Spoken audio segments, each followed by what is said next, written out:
Hi friends, welcome back to Soumya all in one channel. ఈరోజు వచ్చేసి టమాటా పప్పు నా స్టైల్లో ఎలా చేయాలో చూద్దాం. ముందుగా కుక్కర్ తీసుకుని కుక్కర్లో కందిపప్పుని తీసుకుని దాంట్లో కొంచెం వాటర్ వేసుకుని మంచిగా కడుక్కోవాలి. అలా 2 టైమ్స్ కడుక్కోవాలి. 2 టైమ్స్ కడుక్కున్న తర్వాత ఆ వాటర్ వంపేసి ఫ్రెష్ వాటర్ పప్పు ఉడికించుకోవడానికి కొన్ని వాటర్ యాడ్ చేసుకుని దాంట్లో మనం ఆనియన్స్, పచ్చిమిరపకాయలు, పప్పు టమాటాకు కావాల్సినన్ని టమాటాలు, నేను ఎగ్జాక్ట్గా ఒక 5 టమాటాలు తీసుకున్నాను. ఒక 5 టమాటాస్ దీంట్లో వేసుకుని మంచిగా ఇది ఉడకడానికి కొంచెం ఆయిల్ వేసుకోవాలి. ఆయిల్ వేసుకుని పసుపు, మన కారానికి సరిపడిన కారం కూడా వేసుకుని మంచిగా ఇదంతా ఒకసారి గరిటెతో తిప్పుకుని కుక్కర్ మూత పెట్టుకుని స్టవ్ అంటించి 4 విజిల్స్ వచ్చేంత వరకు వెయిట్ చేయాలి. 4 విజిల్స్ వచ్చిన తర్వాత ప్రెజర్ అంతా పోయిన తర్వాత ఓపెన్ చేసి చూస్తే మనకు పప్పు ఇలా ఉడికి ఉంటుంది. దీంట్లో మనం చింతపండుని యాడ్ చేసుకోవాలి. చింతపండు వేస్తే టేస్ట్ చాలా బాగుంటుంది. అదేంటి టమాటా పప్పులో చింతపండు వేయరు అనుకుంటున్నారేమో, చింతపండు వేసి చూడండి, టేస్ట్ చాలా బాగుంటుంది. చింతపండుతో తర్వాత ఉప్పు కూడా వేసి మంచిగా ఉడికిన తర్వాత దీన్ని స్టవ్ ఆఫ్ చేసి మెత్తగా రుబ్బుకోవాలి.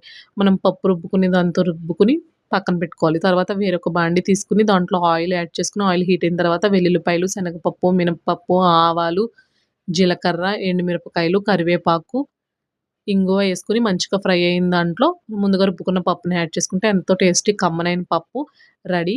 నా వీడియో కనుక నచ్చితే లైక్ చేయండి, సబ్స్క్రైబ్ చేయండి, కామెంట్ చేయండి. Thank you for watching. మరిన్ని వీడియోల కోసం నా ఛానల్ని సబ్స్క్రైబ్ చేసుకోండి.